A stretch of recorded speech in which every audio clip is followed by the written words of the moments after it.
giant deal. Some slaves killed themselves, particularly the heirs, if the church found them guilty of a crime, and in particular, if they were excommunicated. Anybody, who's reading? What was the number one crime that made or forced slaves to appear before the church on the plantation, to be tried by the church on the plantation? What was the number one crime? Theft. Theft was the number one reason why slaves appeared before the church. Property crimes, burglary, were considered more of a violation, again for the millionth time, than murder or assault. It violated this code of honor, even with whites.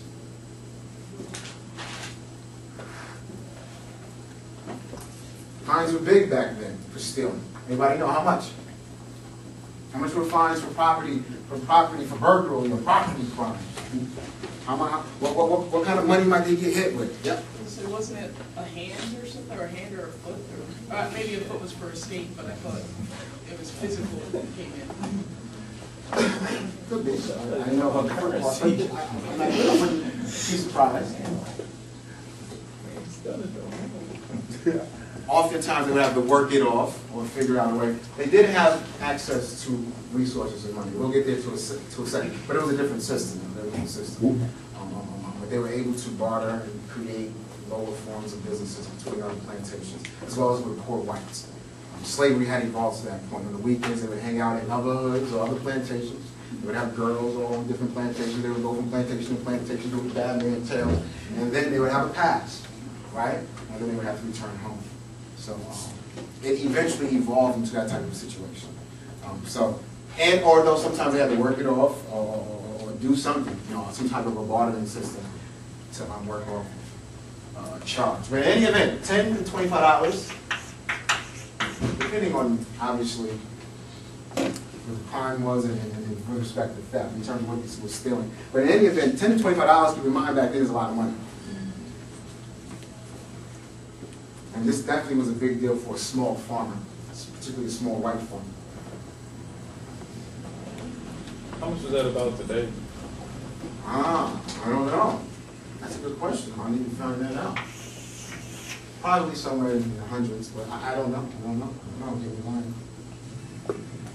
All right. Because I got to turn to this Batman stuff really quickly. If we're reading heirs, they generally went to court, particularly outside of the plantation. Right? The court system generally took place every 6 months.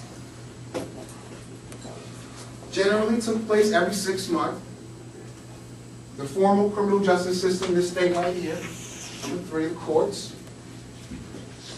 Just like today, back then, juries were very unreliable. They were made up, generally, of homeless people, of the nearest and closest people around the courts or around that building. They oftentimes let criminals go out of fear or anger towards the courts, some form of retribution by the criminal. Alcoholics, according to heirs, love to be chosen for the jury. Why? So they can get some money for more alcohol or more drugs. Prosecutors oftentimes were given a stack of cases in which they did not prepare for on the day of or the hour before to trial, just like we do now. So it was a sham in every dimension of the process, pretty much just like it is now. And that's his point, really. That's his point, that's Ayers' point, and that's definitely Butterfield's point. What we're experiencing now with black men in the street and the criminal justice system is just a replay of centuries of behavior and/or structural forces.